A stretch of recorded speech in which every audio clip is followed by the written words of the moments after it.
Let's talk about the FlameTech IF-20 Smart Remote.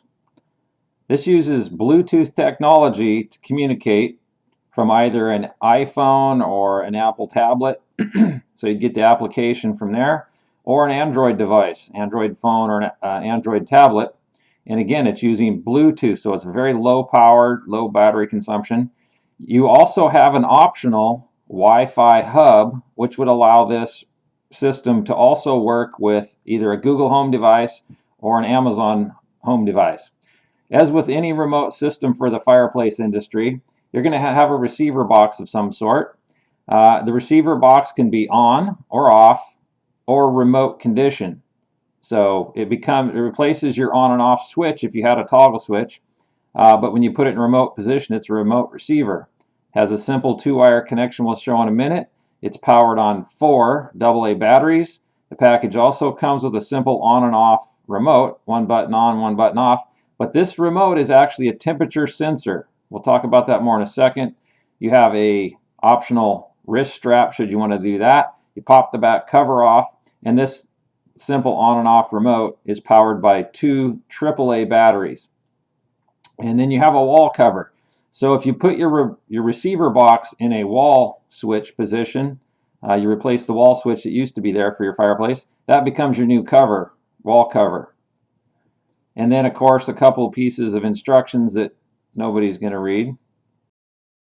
Let's look at how this installs in an IPI gas insert. Now we've disconnected the normal toggle switch that comes with this insert. The 2 red wires went to a toggle switch.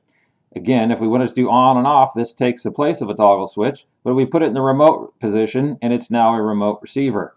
A simple 2-wire connection, substituting again for the toggle switch that was part of the package from the gas insert. You would do a more professional job and put shrink tubing on those wires. Now this gas insert comes with a little heat shield box pre-built into the gas insert, and you're going to be sure to heat protect your receiver. It's a plastic box. If you melt it because you stuck it where it's going to get hot, that's not warranty. You just get to buy a new one. So use the heat shield that's provided with the fireplace product. Tuck your wires away.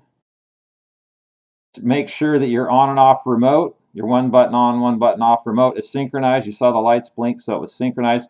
Let's actually watch it in operation. Again, this is an IPI gas insert. So you're going to turn it on, see the red light flash, it's on, and it's going to spark the pilot. It's going to light the pilot. It's going to prove the pilot, and then it'll allow the burner to come on. So that takes a second. Nothing's broke. You need to tell your homeowners if they don't know how IPIs work. There's always that delay as the system actually does its job. Of course, turning off, it just goes off, so that's pretty simple to understand. And then let's also have a look at how it works on my Android phone. So I've pre-installed the iFlame application, which means password, and you send an email back and forth, so you have to pre-install and set that up. And then in our case, in our building, we have 2 different devices in our building that are running some of the FlameTech devices that use Bluetooth. So you're going to see a top one is in a different room. We're going to select this gas insert. Now it's going to synchronize the Bluetooth from my phone to the receiver box, so it's got to wake up the system and synchronize, so it takes a second. Nothing's broke. And how this is different than the simple Firebug in the other room, which was just an on and an off button. This one has a thermostat right there in the middle. When I activate the thermostat, it's going to look at the room temperature on the left, not the outdoor temperature on the right. And if I set my set temperature above the room temperature, like any thermostat, it's going to tell the system to come on. The screen will show that it's activated because you see the firebugs. That tells you that the phone application is telling the system, the receiver, it's time to come on. It's IPI, so it takes a second. So the little firebugs on your screen says your phone is telling it turn on. Obviously, if I reduce my set temperature or I use the off button, the system will turn off. So I'm reducing my set temperature, the fire goes off. If you'd like to place your order, go ahead and call your AES Inside Sales Partner and get your order placed today.